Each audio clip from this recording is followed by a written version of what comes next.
Good afternoon, everyone, and welcome to the iWitness conversations here at the Lee Kaplan School of Journalism and Media at FIU. This is our fourth iWitness conversation, and we are very excited today because this series now is moving into a collaboration with the Latin American and Caribbean Center here at FIU called the Global Borderless Caribbean. So today we have an amazing guest with us, Bill Frakes, who is a world-renowned photographer and storyteller, in conversation with our own Dr. Carla Kennedy.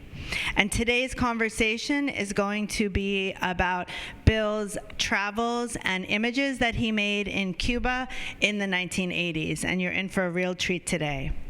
I'd like to thank LAC for being our partner today, the Kaplan School of Journalism and Media, of course, also the Haitian Cultural Arts Alliance, and our two speakers. And as always, Carl Jus, my partner in the iWitness Institute for Visual Journalism at FIU.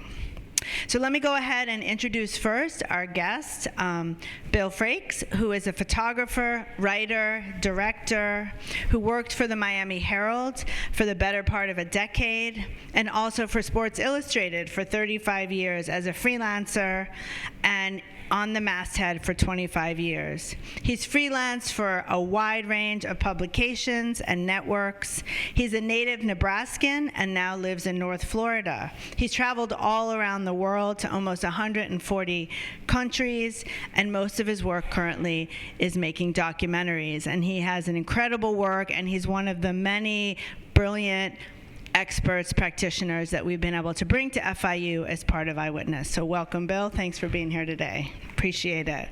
Next, we have Dr. Carla Kennedy, my colleague here at FIU in the Kaplan School. She serves as the College of Communication, Architecture, and the Arts, Director of Online Programs, and the Assistant Director in Scholastic Journalism for the school. She's a native Floridian herself and a former high school journalism educator and student media advisor. She believes that students should be given every opportunity to learn and to explore, and we are so delighted to have her here today in conversation with our guests. So thank you. Let's do it. All right, thank you. Thank you so much, Dr. Friedman, and welcome, Bill. Thank you so much for being part of this collaboration with FIU and iWitness. And you're here to talk to us today a little bit about, like Dr. Friedman said, the photographs that you have from Cuba, as well as from South Beach, is my understanding, in the 1980s. I thought it might be interesting to see those. Miami and Havana are pretty much, especially then, really connected. Bette Midler had a song that said, "Only in Miami is Cuba so far away," and that was really true. Yeah, that was definitely a special time in South Florida in the 80s. What do you remember about it the most?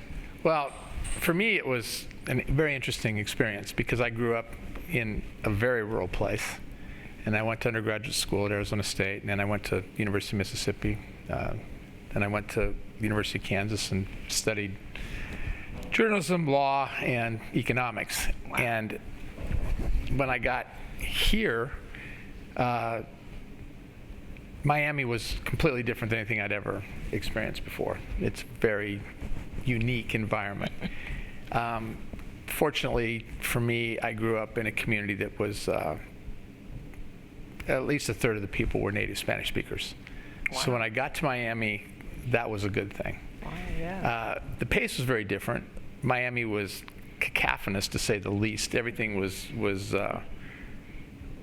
constantly in motion. And fortunately for me, one of my closest friends here is Cuban, and his father had been, his father had been on the opposite side of the revolution from the people that won. So early on, I was hearing lots of things about Cuba, and I really wanted to see what it was all about. And South Beach was right, from the Herald building, you could almost see it. Yeah. And it was a 1.4 square mile area populated by 400,000 first-generation refugees Caribbean refugees who had fled Duvalier, or Castro, Eastern European refugees who'd fled Stalin or Hitler. And they were all thrown into one spot. There was a building moratorium, and it was just it just seemed likely for this conversation to pair them. And for me, it was at the start of my career. I mean, I did these photographs when I was a year or two in. Wow. Yeah. So it was a long time ago. So, good lead in. So what inspires you to do what you do? I think now more than ever, how can you make decisions in the world if you don't have information? And then newspapers were powerful, and the Miami Herald had a huge reach in South Florida. Yeah. And I think just due to economic situations, it appears to be diminished that way. But the power of their journalism is still strong. I mean, they have a great staff, and they do wonderful work. It's just not seen by as many people as it used to be. So I still have a great faith in journalism. I think it's important. I think it's particularly visual journalism from my point of view. And I think we have to keep it sacrosanct. I think we have to keep the integrity of it. We have to, AI is a prominent thing now, and I think we have to be careful about how that's used. I'm not opposed to AI. I just want to still have veracity and integrity in the work that we do.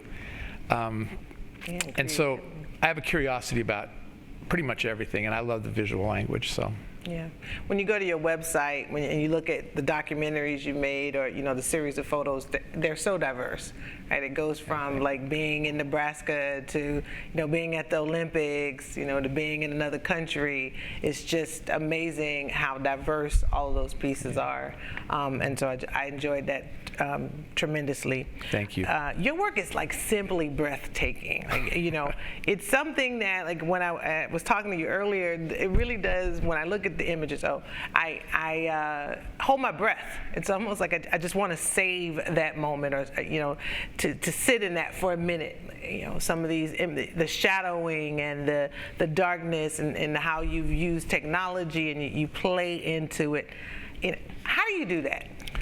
I think, honestly, I'm a good student and a good imitator. I've had really wonderful instructors, and terrific colleagues. My mom was an educator. She spent 60 years in education. Yeah. A lot of it not unlike some of the things you're doing. And from the time I was incredibly young, she was giving me lessons. I didn't know she was teaching me to be an artist, but she was. My dad was a scholar too, and so he brought books and music into my world. And then I was blessed with, in college I had some incredibly good classmates. Then I came to the Miami Herald, which was the staff at the Herald.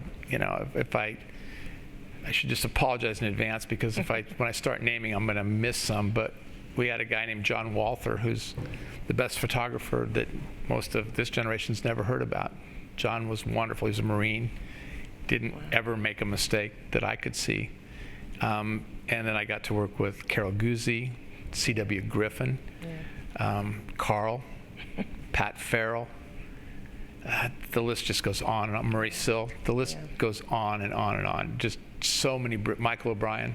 See, I told you I was going to get in trouble if I started listing. Because we had 40 or 45 really talented photographers that were there at the same time. And my lab mate Brian Smith, Pulitzer Prize winner. Just so many. And so we learn from each other. So I'm fascinated with light. I'm always wanting to watch light. Some of the pictures that you'll see in Cuba were I made simply because of the light. And coming to South Florida from Nebraska, Kansas, Mississippi, and Arizona, this is a culture that's unlike that. And at that point in my life, I hadn't traveled a lot. I'd been to probably 10 countries.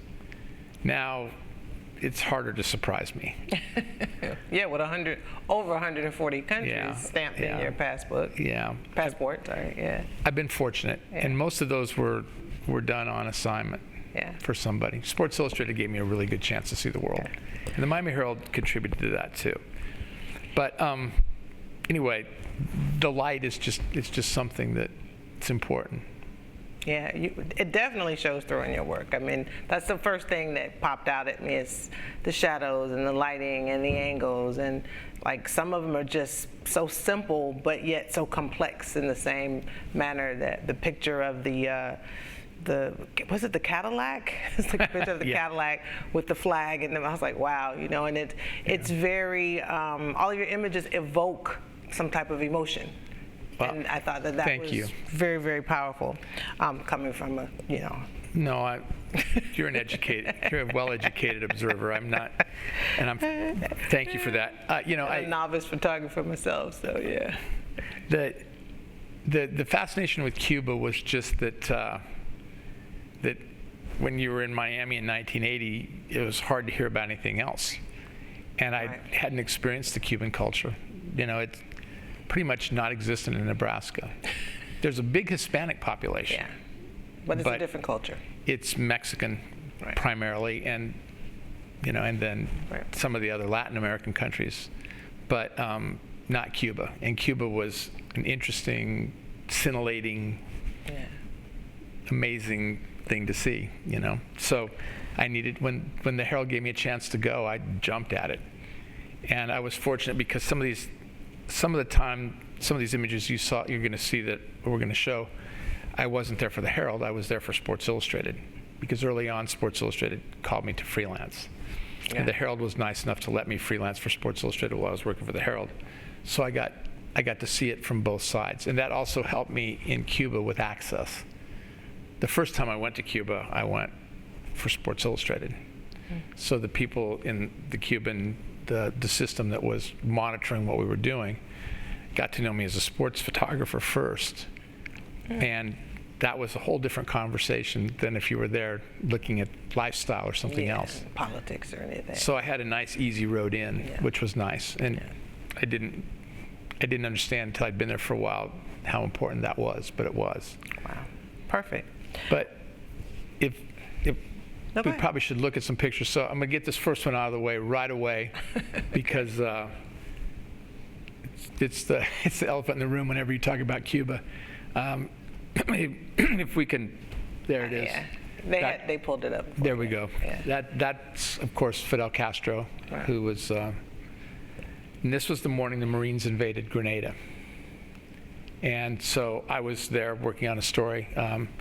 I was at that point I'd been there for quite a while, and this was not my first trip to Cuba, but I'd been there for a while, and I'd been there for, I don't know, not even sure how long. And we're doing a story, and it was the 25th anniversary in 1984 of the Cuban Revolution, and the impact, the economic and geological and geographical influence on the Caribbean basin. And so we were taking a look at that for the Herald, and the Herald ended up publishing 2 special sections. That I wasn't working on it by myself. There were Maurice Cohn Band did a lot of very familiar name in Miami. Yeah. She did a lot of the work, and the writers that were on it. Guy Gugliotta was the one I worked with most. I don't know. There were a lot of people involved. Yeah. So I had been out on the street making photographs all day, and it wasn't like you had cell phones or instant internet connections then. Right. So I didn't realize that the Marines had invaded Grenada. I was out taking photographs of some kids playing baseball, and unfortunately for me, I was in an area which was very close to the Soviet embassy.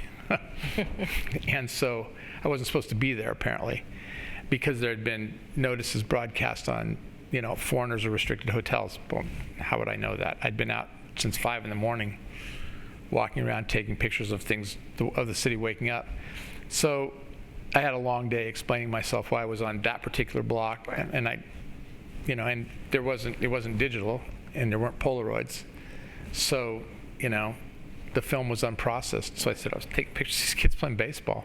Fortunately, somebody from the Ministry of the Interior who knew that I had doing sports and stuff came, and they got me out, and I got back to my hotel, and it was the middle of the night.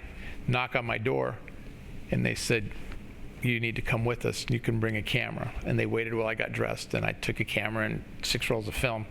And they put me in the back of a car that had the windows blocked out, and I was like, by then I had been listening to the BBC on a shortwave radio, so I knew that what was going on. and they drove me all around town, and they pulled up at the National Palace, and I thought, great, you're bringing me to see Fidel, and I've got 5 rolls of film. It was a bit of a panic. And he spoke for 3 hours extemporaneously about what was happening. And I was just trying to conserve my film and see what happened. And you can see he was pretty passionate about that at the time. And so I got back and transmitted it before the Miami Herald managed to get it into their early editions, and a lot of other papers around the country and around the world ran the photograph, because I was at that point pretty much there by myself with the ability to transmit. One of the UPI photographers got in, and we worked together on things after that, Jonathan Oots, but I just had been there for a while. So anyway, so should we just look at some? Let's look at some photos. All right. Well, I think the first one that we're going to take a look at is the Malecón. And okay. This is an interesting waterway that the fort's there, and this is taken from the fort, looking down, and it faces the ocean, and it's a place of it's a romantic spot. Mm-hmm. It's one of the places you always see the vistas that show the couples and people on the seawall, and it's a beautiful place. I haven't seen it in a while, but can you show the next frame, please? It's Havana, just very simply Havana, and the particular refers to the fact that you can rent this car can be rented. They were allowed to pick up foreign guests. At that point, the populace of Cuba, I believe, was only allowed to have pesos. They weren't allowed to have dollars.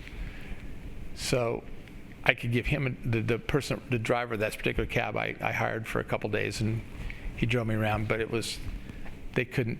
Normal people, I couldn't tip somebody with $1. That was forbidden. Wow. They couldn't hold dollars, and there were dollar stores that you could get food. It was a very different experience. Anyway, let's just kind of roll along, Carl, as you think. Okay. With these. That's fine. Yeah. That's fine. Yeah.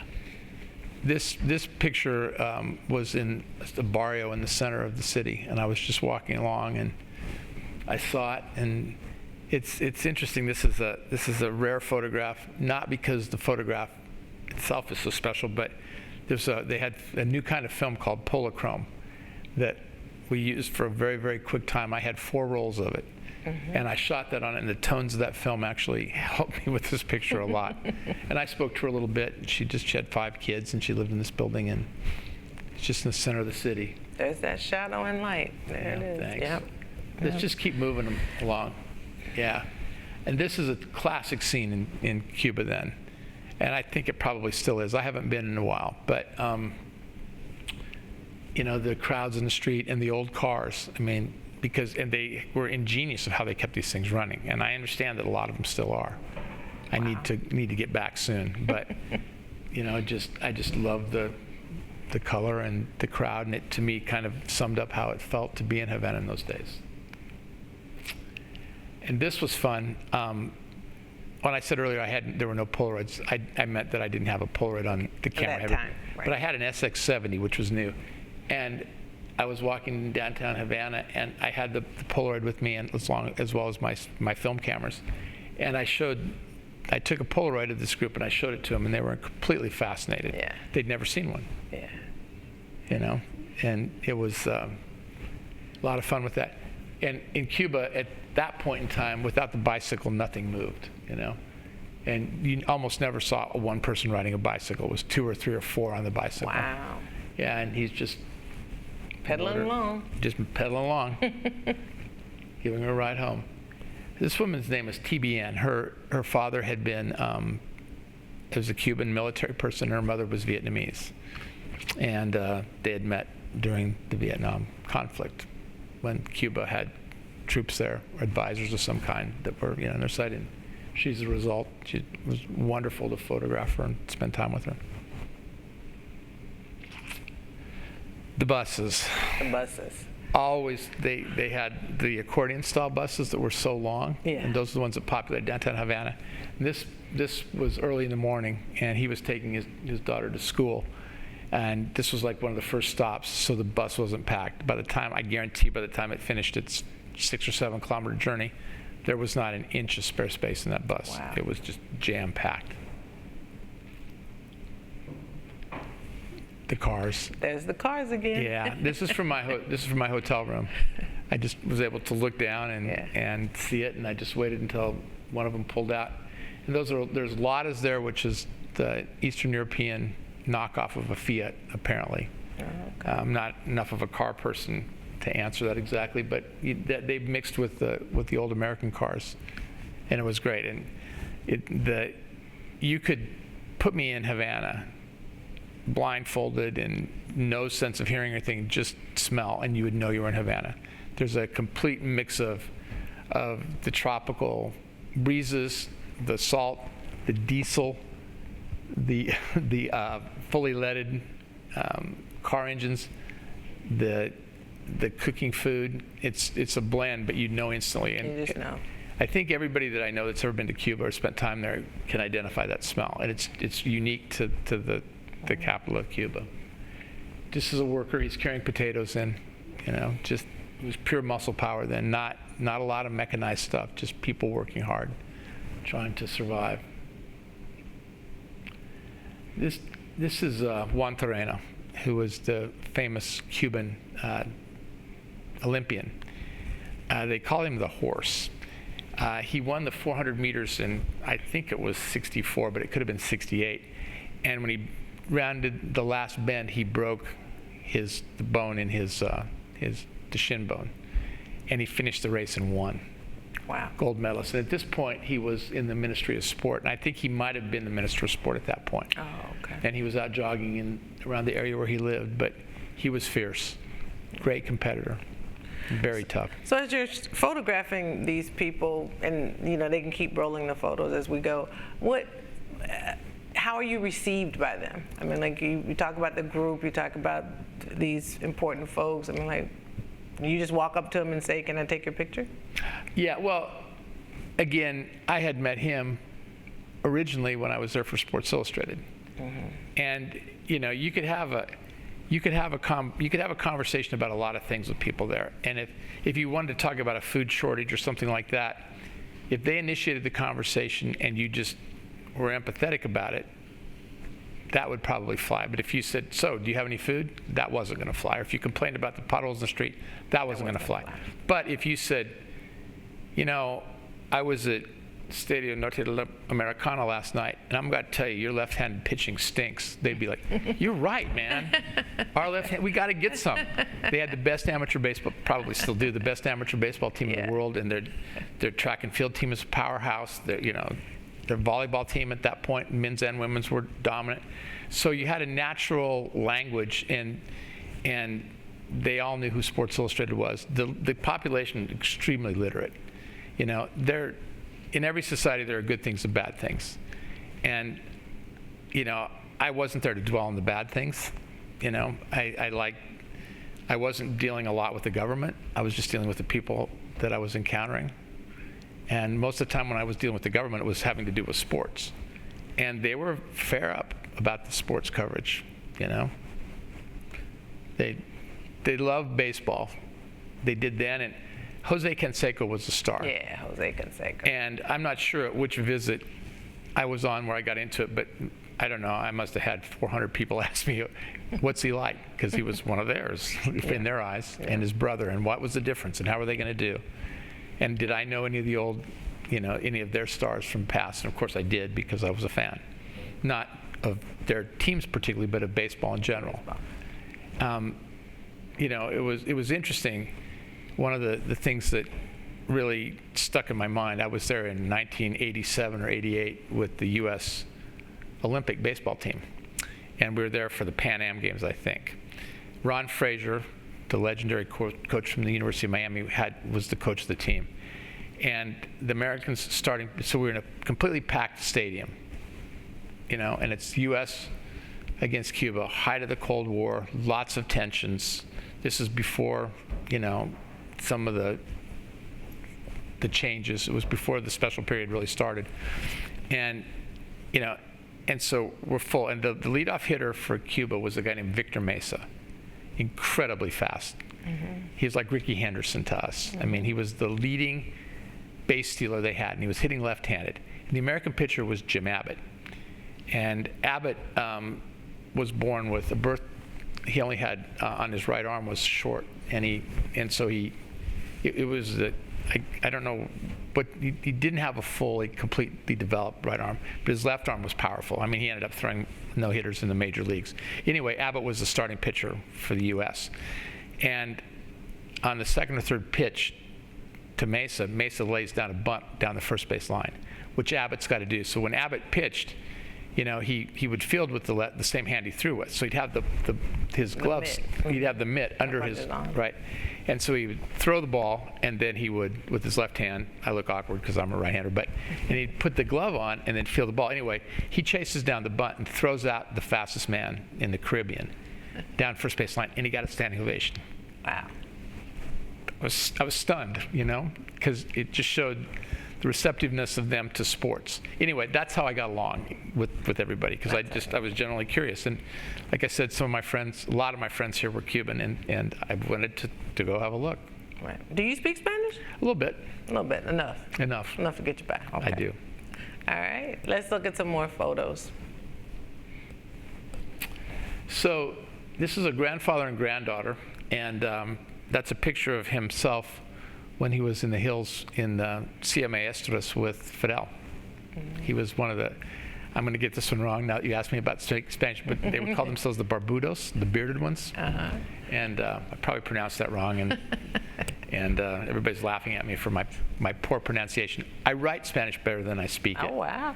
Well, because I grew up learning how to speak Spanish for conversational Spanish. Well, and from cowboys that were Mexican American, and a lot of them were second, third, fourth generation, but they speak Spanish very differently than the Cubans do. Oh, yeah. Or I spend a lot of time with some of my Puerto Rican friends, and they speak it incredibly different too. So my pronunciation is horrible, but I read pretty well. Anyway, so that was he had been in the Sierra Maestros with Fidel.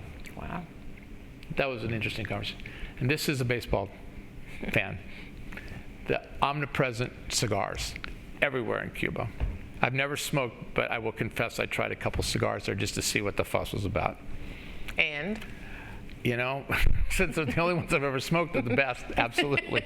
Yeah, you know, but yeah, it was interesting. Okay. The aroma in the stadiums was, you know, you wouldn't have been able to smoke and do things like that here at the time. Europe, yes, but not here. Yeah. Good. Yeah. All right. This is, I took this in Santiago de Cuba, and I was down in that part of the island because they were having, they had an attack on the Moncada, which was the barracks there, and that failed. But that's what started the Cuban Revolution, anyway, essentially. And so they had a 3-day celebration on this 25th anniversary of the event that went on, and Fidel gave a 6 or 7 hour speech. And this was in the middle of the night, you know, and none of this technology was like the technology we have now, where I could just look at the back of the camera and see if I had or not. I was guessing. So it was a big party. I think I probably have to go faster, or we're not going to get through this. I love this telephone. Her grandmother's down the street, kind of keeping an eye on her. And I mean, this is not a cell phone. This is a pretty, you know, you dialed up, and sometimes they worked, sometimes they didn't, and you had to have the right coins, and I never did. But that's how you communicated. So this is a bodega, just a small grocery store. They were everywhere. Every block seemed to have one. And, you know, they had ration cards, and they could get food there. And she's just running her shop. This is just a man on the street. I just like the light. There's that light, that shadow. Just loved it. Just a lot of these are just, they're simply, this is a collection as opposed to a specific essay. When we published it in the Herald, it was tightly done for this, but Carl asked me to just bring some general pictures of Cuba, so I did. This is the beach. Yeah, you know, when you get outside the city of Havana, there's some beautiful beaches, but there wasn't a lot of that there. This was pretty rough. I mean, it was not much sand, but they still flock to the ocean. They still flock to the ocean. You bet. Yeah. So as they keep bringing up some, I want to just think about, you know, what do you hope people take from your work? Information, pleasure, interest. I want somebody to look at it and say, okay, wow. That last picture we just looked at, if you can back up, I should talk about this one. And I'll try to keep it pretty simple. The other direction, if you can, to the 4 women. There we go. This is a unique photograph. I've never shown this before publicly.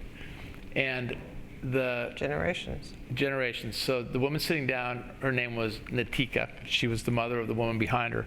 And her name is Nate Revolta. Nate Revolta is the mother of Fidel's daughter, who is the woman on the right. And that's his granddaughter on the left. Wow.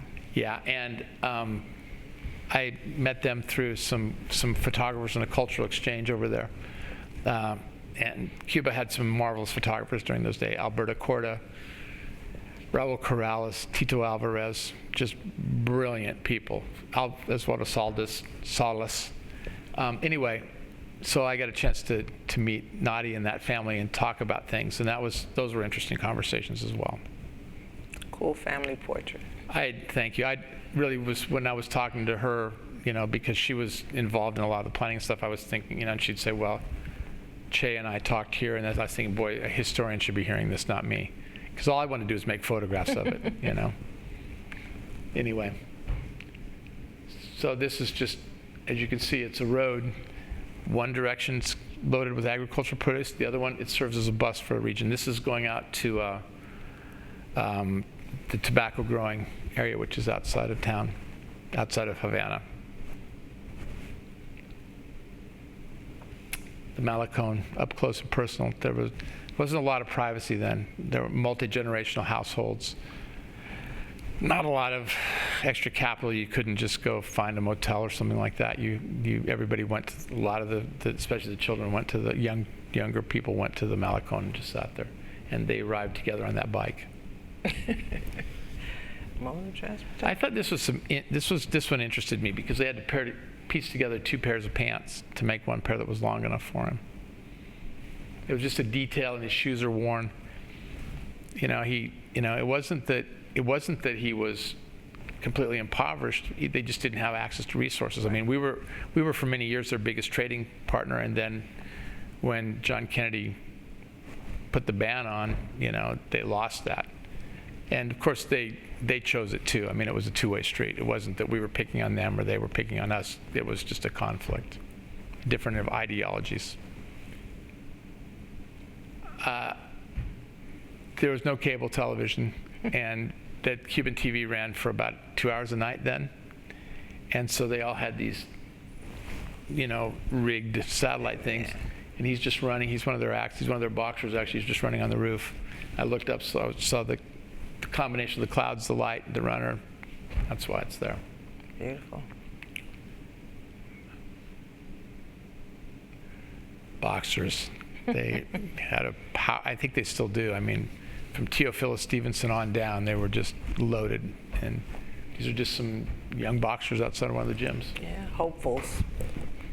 And talented ones, I think. Again, just pure muscle power running the streets, just unloading Tropicola, which would have been Coca-Cola if it was here when that was produced at the old Coca-Cola plant that they co-opted,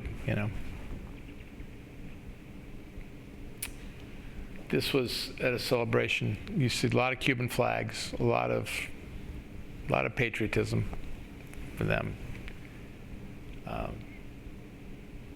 Some people would have said it was enforced by the CDRs, the Committee for the Defense of the Revolution, who monitored the block committees and watched everything.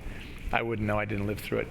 This was a beautiful mansion at one point, but it had deteriorated. They had a distinct lack of supplies. Again, we were their biggest trading partner when that was cut off. It was hard because the things were coming from Bulgaria and Russia and all that across. 2 young friends. I just thought that was an international symbol of this is friends. They're not brothers. Yes. They're just friends. Yes. The bike. Yeah, it's everywhere. The car is the bike. Yeah, if the bicycle was broken, nothing happened. They had some phrases in there about that. Yeah. This is Havana during one of their frequent brownout, blackout situations because they'd run out of power. And the power plant is in the back. You can see it. I just pointed at the screen, which which That's all right. it was run by diesel fuel, so they ran out. The city went dark. As I mentioned before, their amateur baseball team was as good as there was anywhere in the world. And you've seen the influence of Baseball. Yeah. Of their players in our leagues Yep. now. Yeah. I just found this a unique thing, the hand-drawn thing and how they walked. And it was just interesting that was their advertising at the time. Very different than you would have found here for the most part. That's just a cardboard box, right? Yep. Yeah. It's exactly what it is. Cardboard box that somebody's drawn on with a slogan Put about the frame military. around it and everything. Yep. I just thought she was so elegant, just the way she had herself put together. And the color scheme, and she was wonderful. It's beautiful. Yeah. The omnipresent cars, they were everywhere. Just a treat to look at them. The chaperone, that was a holdover from the older days, and their society had evolved. Some of it was always in motion. Some of it was like this, where an aunt or a grandmother or somebody went along. My sister, had to go. Yeah. To monitor it. And he's one of the special police and again the flags and his wife, and they were pretty strict on how they ran things. So. The colors are magnificent in this photo. Thanks. It's a brightly colored island, especially in one of the more rural cities. I think this is in Santiago de Cuba. It could have been in Trinidad though. Out in the countryside, just a farmer and his pregnant wife, starting their family. No running water, but absolutely perfect teeth. They put a lot of money, a lot of the resources they had into medical things. And his young daughter, just the earrings, but The eyes tell it all. Yeah. Tell a story. And here's a grandson, grandfather. A lot of respect. Almost all the families were in multi-generational home situations. And I'm not sure about this, but I have a feeling that this particular picture was, the balseros that came when they floated on rafts and inner tubes to the States. This is before any of that actually started, but I know they'd been out. I'd watched them for a few hours, and this is in Mariel, and they were out playing around in these boats and stuff, and maybe they were just fishing, maybe they were just having fun. But I always had a sense that they were testing things. Wow. Yeah. Grandmother, granddaughter. I just like the bonding and the very similar poses. You can see the family connection. I just enjoyed looking at those things. This is from a carnival in central Cuba. It was a pre-Lenten carnival, giant papier-mâché heads. It was a lot like Mardi Gras, but in feel. No doubloons that I noticed, but a pretty healthy party. I think that's universal truth right there. Yeah. She was curious what I was doing, and he was curious in her. And the guy behind, I'm pretty sure, was monitoring me because I was a foreigner there with a big camera. Like, who is that? Yeah, but I was never confronted. Never had a problem. Never told not to take a picture of that. The only time was that morning when I was close to the Soviet embassy and there was a military clash between Cuba and the United States in Grenada. This is just down this is taken from the top of the hill where the University of Havana is, and it's just down to the center part of the street. Beautiful.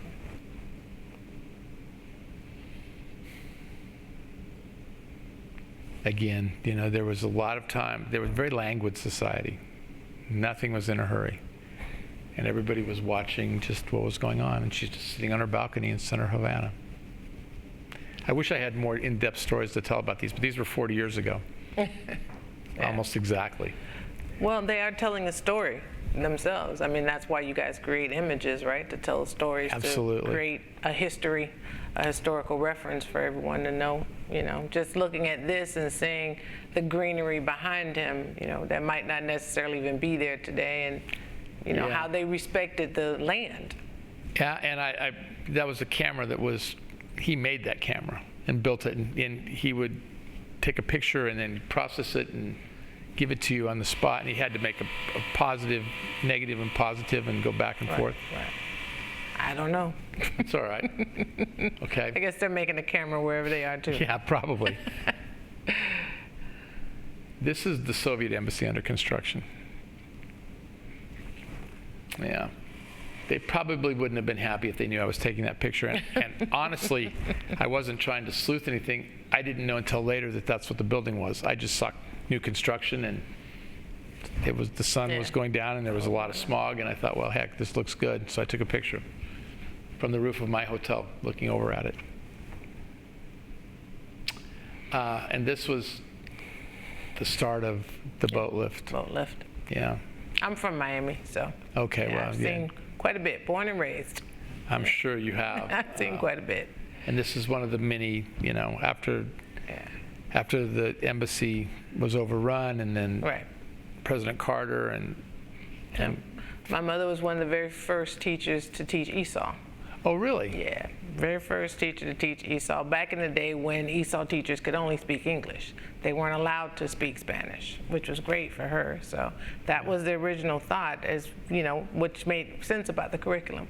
So they actually would have in their classroom, like she'd have a, you know, a sign or something, and this will say chair, and that would say door, and that would say, you know, food, and that would say. So that's how that's the beginning of ESOL.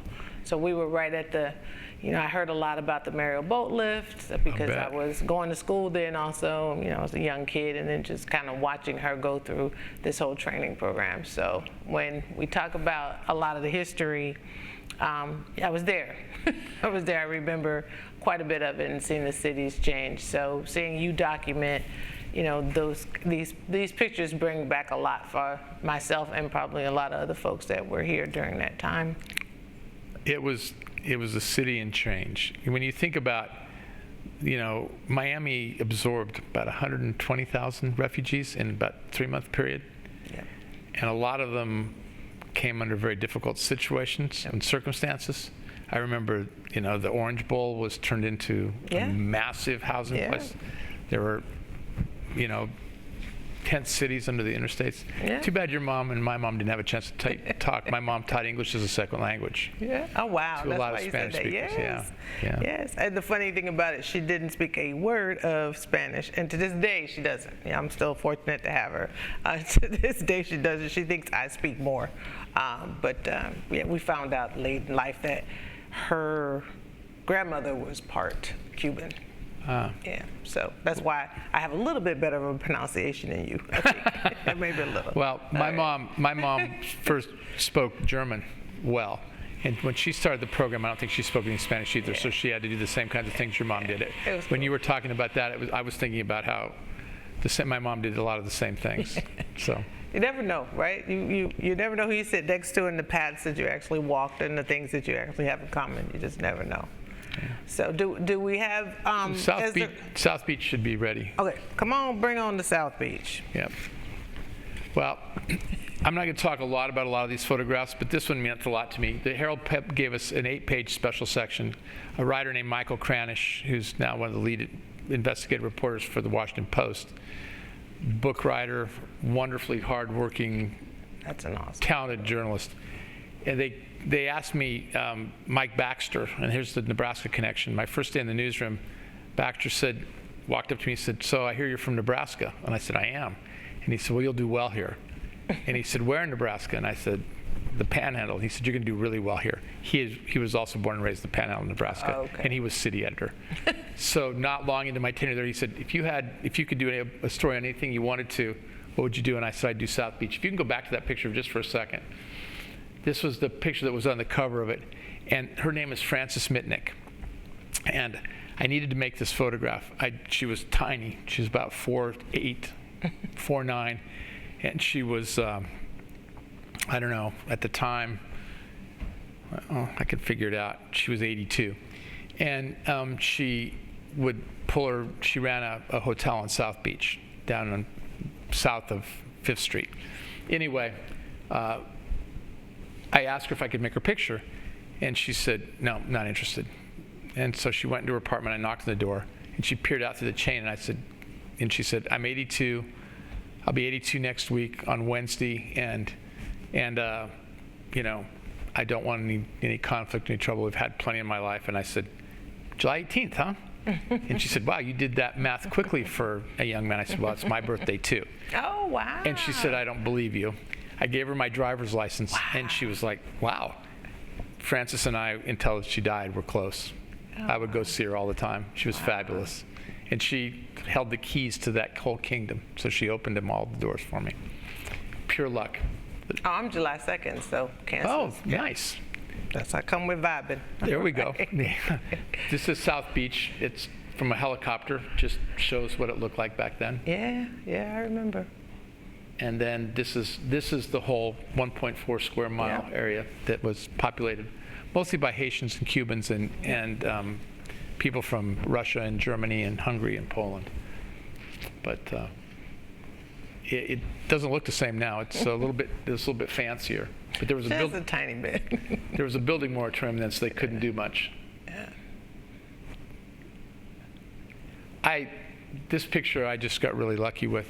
You had a Caribbean refugee and an Eastern European refugee next to each other, and you can see the clashing cultures and the kind of one ignoring the other and the other very interested in it, and the trike and but that was a very South Beach microcosm photograph.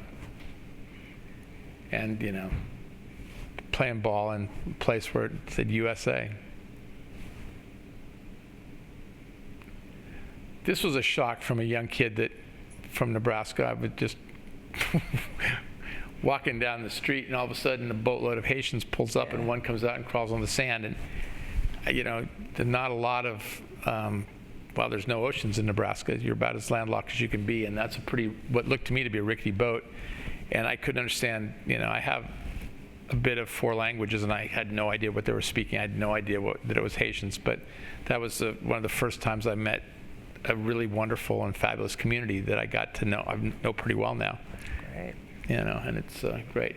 She found the shark, on the beach. She ended up taking all its teeth and making a necklace.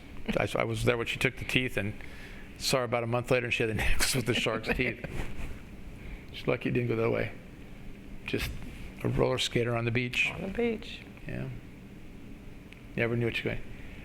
They were, she was comfortable. They were neighbors, and her parents had gotten hurt in a car accident, as I recall, and she was covering it. And I got really lucky here on this because what I love about this picture is not only the dynamic between the woman trying to cover the child and how frightened the child was, but also their arms make a heart. The arm, yeah. Yeah, so get lucky. This is a Canadian couple that really shouldn't have been part of the South Beach story, but ended up being one. They asked me to go make the photo editor said, can you run over and make a headshot of these couple? They've been married for 50 years. They're from Canada. It's their anniversary today. So I went over there, and I saw them, and I said, well, we can do better than a headshot. So I took this picture, and it was on South Beach, and it was in the Times, so it counts. And they had been to a mother and son, and they were moving. They bought some things, and they were moving, and they were on a bicycle built for 2 on the causeway. I managed to get next to him. I got one frame off. There was no autofocus, none of that, just one frame, and it turned out well. And then I had to chase them for 30 minutes to try to find them to get their names. Great. And this is what it looked like there. Oh, yeah. Yeah, I remember. Yeah. I remember. It was, when I saw that, I was just thinking, I really don't want to get old when I saw this. And then I got to know some of these people, like Frances and stuff, and I decided it would be okay if you just had some friends. Yeah. The blood pressure taken, again, knowing an older population, you can appreciate that. That was, I think it was called Kresge's drugstore or something like that. Yeah. It's been a long time. I don't know what else to say about that. Just that you still find scenes like that, different kind of cars and different kind of attire, but the same. And I think earpods have replaced the boombox. Yeah. For the most boombox. part. Hers is small too. Yeah, again, something we didn't have a lot of in Nebraska. Yeah. We had one radio station for that. One of the counties I spent a lot of time on growing up with has a population density of one person for every 6 square miles. One person every. Oh, wow. Yeah. So, and in the county I spend the most time in now, Cherry County, has about 3,000 people in it. Most of them are in one town up in the north, and Cherry County is 15% bigger than the state of Connecticut. It's a different experience. This is the Fifth Street gym where Muhammad Ali used to train, and that was one of his handlers. Yeah. Just a fun guy. This is a family, mother, son, and husband. They ran a little variety store on 6th and I'm not sure what the street is behind. Oh, that's the next one over from Ocean. Collins? Yeah, it might be Collins. Okay. And that was at 6th and Collins then. Yeah. Okay.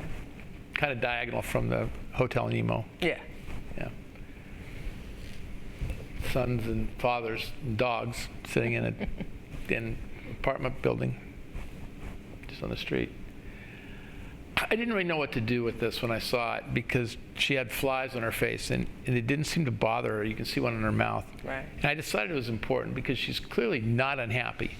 Right. And she was positive and she was athletic and she ran like the wind.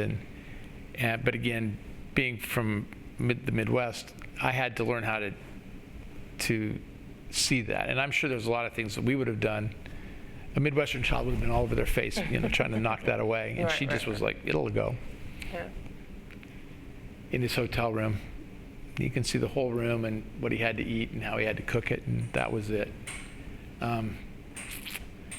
His name is, I'm going to get it wrong probably, I think it's Betsy Mendelsohn. Again, this has been 43 years since I took that picture. That's okay. And I'm working without notes here. But that was his wife, and he was in a concentration camp. And he did well when it was over, but he told me that he would still go out and look in the dumpsters and stuff and salvage food and give it to people that didn't have food because he'd lived through that, through the German, camps, and it was tough. And and he talked for 3 or 4 hours. And Yiddish and German are pretty close.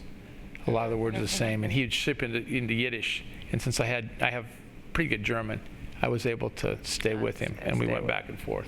Cool. And he was a great guy. When I met him, I asked if I could see his apartment, and he said, "You're not going to like it." And I said, "Well, I'd like to, if you don't mind." See it. And when I opened the door, there were palmetto bugs everywhere. Mike and I both felt really bad about it and didn't know what to do, so we tried to nicely help him get some other resources, which I know you're not supposed to do as a journalist, but sometimes you just can't help it. Yeah, sometimes you just can't help it. Yeah. A Hasidic Jew on South Beach. He wouldn't talk to me, but He let you take his picture. But he let me take his picture and smiled about it. Same with her. I just loved their faces and their attitudes, and they'd just come from synagogue. Yeah, there's so many stories, behind those eyes. There's so much life. Yeah. And I wish you could read what Mike wrote, because Michael's the piece he wrote was unbelievably good. And if you read him in the Washington Post or the Boston Globe, you'd know what it was like working with him. I mean, he was just a compendium of knowledge. He knew everything. He would teach me all kinds of stuff. His father was a good writer too. The Nemo Hotel, we got a room in there. I did, because I wanted to be able to be out all night long, stuff like this. $5 a night I paid. It was a very interesting place, and he was lived in the park. Yeah.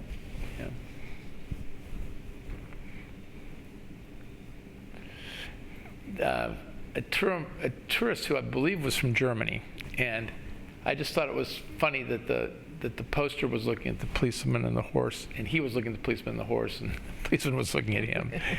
I saw a lot of horses growing up in the ranch country, western Nebraska, but never a police officer looking in a bus window with them before. With the horse, yeah. But, yeah, just an interesting thing. There was no conflict or anything. They were just kind of talking. this is, you know, when you think about what South Beach looks like now and all the money that's invested there and how beautiful it is, this is what it looked like then, and it was a very different experience. The nose protector. She was ahead of the game on skin cancer, I think. Right. But that was a milk jug that she cut. Yeah. Because I asked her about it because she was concerned that I had no skin protection at all, and she was scolding me for it. I had no hat, no sunscreen, anything. Pay attention. This was an image that always, a lot of people like it. It's always been troubling to me. I think that this is a political road I probably shouldn't go down, but I think that we maybe have too much fascination with guns, especially at an early age. That's just my personal take. And I grew up in a county where probably every person had a gun. You know, but there aren't the same problems when you have not very many people as there are when you have a lot. So I don't know, but that's an automatic weapon he's holding. It's a fake one, but you know. Anyway, this is their apartment, and they just let me in. There wasn't much there, but we had a long conversation. Grandfather and son, and cigar, and he's appreciating his grandfather's cigar. And that's one of my favorite pictures from this entire take. I just made me miss my grandfather, and it, you know, that's the kind of thing that I hope him to do with a lot of these photographs. I just want to share the human experience, you know. Right. I want to be the observer that, because I have the license to be there and the opportunity to be there, and so why not share? I mean, the ability and the necessity for you to share, like we can see that in your photos. That's evident. It's like you really want, like I said, it's breathtaking. It just makes me just hold my breath for a minute and try to imagine the moment or be in the moment. I mean, it's just I want to be a shadow, or like I want to be there. So I think that's amazing, work that you. That's incredibly kind of you, and that's one of the things that was great for me when I was at the Herald. Because when you're in a darkroom with CW or with Carol or with Carl or with David or Alberta Koya, you know, any of those folks, you'd be in there and remember it was a different experience. You know, it's unlike the back of the camera, it pops up. Now you have a print. It would pick up Johnny Walther, Johnny Pineda. And you're just looking at these pictures going, wow, it's just like perpetually a kid in a candy store. And I still have that same sort of feeling when I'm online. I spend 2 or 3 hours a day looking at photos, and I probably have at least 1,500 photo books in my house, maybe more. Shopping on Collins Avenue. Shopping on Collins Avenue. And if she was 4'5", I'd be surprised. Just pulling her box with her groceries, you know. This is a sequence that's interesting, and I'm going to preface this by saying, I used to drive around all the time with a camera on the front seat. It was an old Nikon. It had a 180, which is a prime telephoto lens, not terribly long, but not bad. And I saw these two, and they were screaming. And I just picked it up, and I shot this next sequence in about 12 seconds total. You can just run through the sequence slowly. You can see it. I thought they were fighting, so I didn't get involved. I just shot photographs of them for a minute. And, you know, they were going at it pretty good.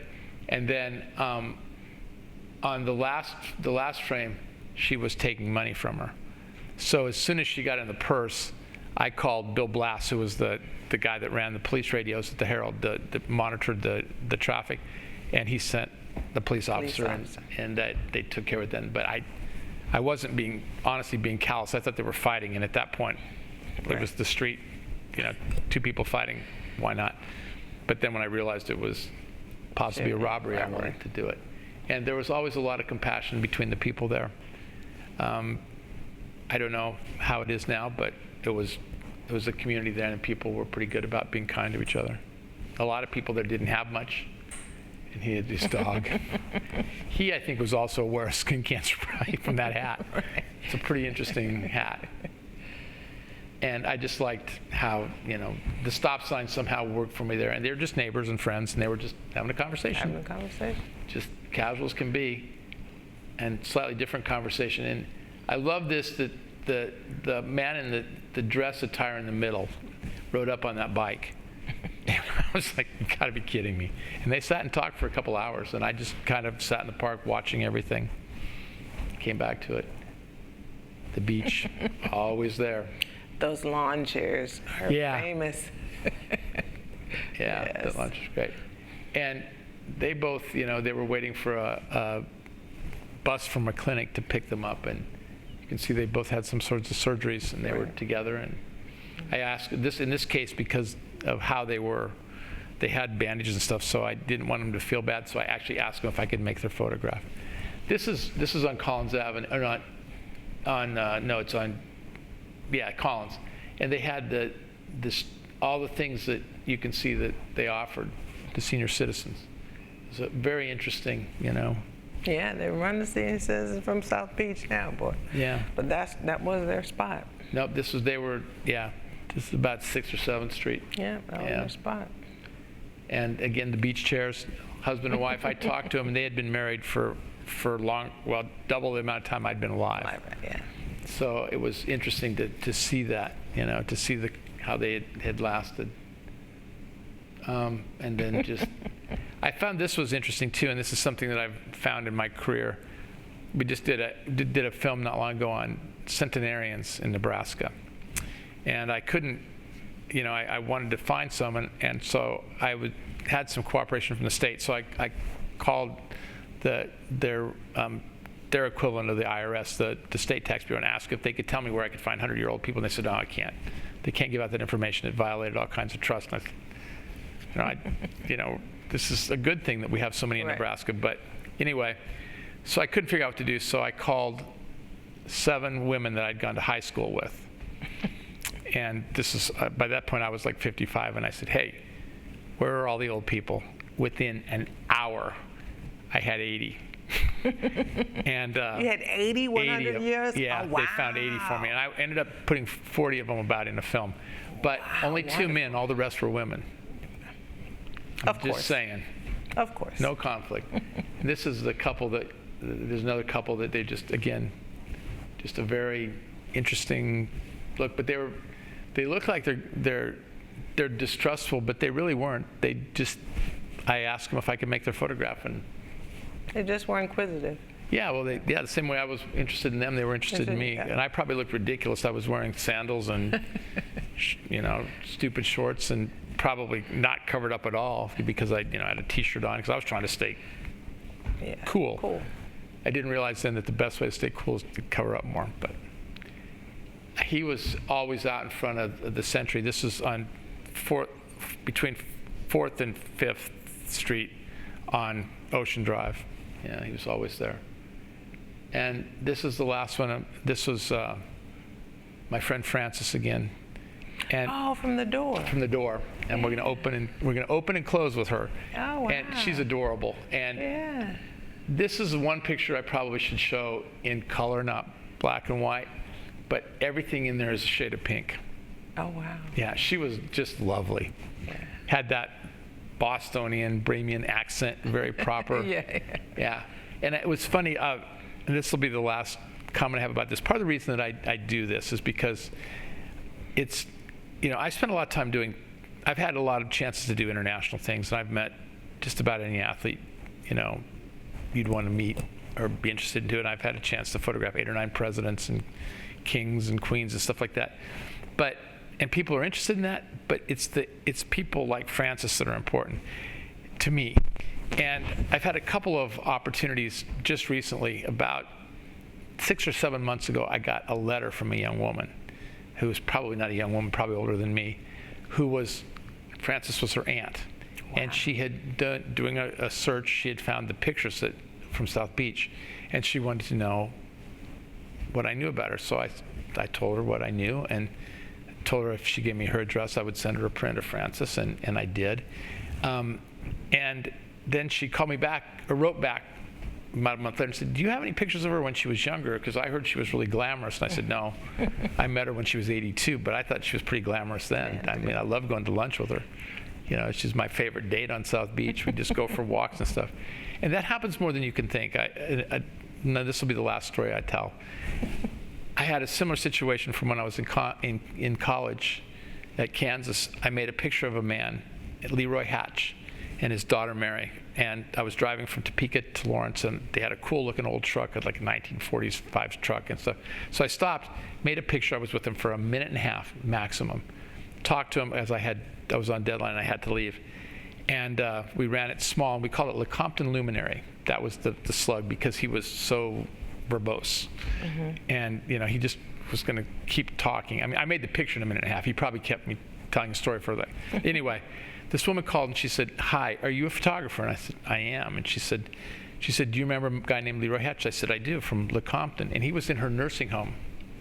Wow. And she said that he had that picture, which couldn't have been more than this big. It's a 2-column picture on the front page of the paper. He carried around in his wallet, and he'd been carrying it in his wallet, and this would have been for 40 years plus.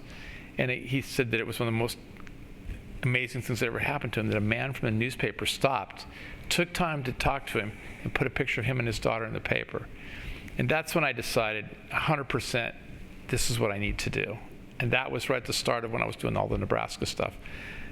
And Nebraska's home for me, but I hadn't really gotten into it the way I should have. Yeah. And so now I spend most of my time doing documentary work there, or stuff like that. But it's important to people, and that's why we have to do it. It's important to the people you're doing, and important you want to share. And at some point, there's going to be a picture of your children or your mother or your grandfather or something that's going to mean something to you. And that's why we do it. It needs to be honest and open and friendly and caring and compassionate and accurate.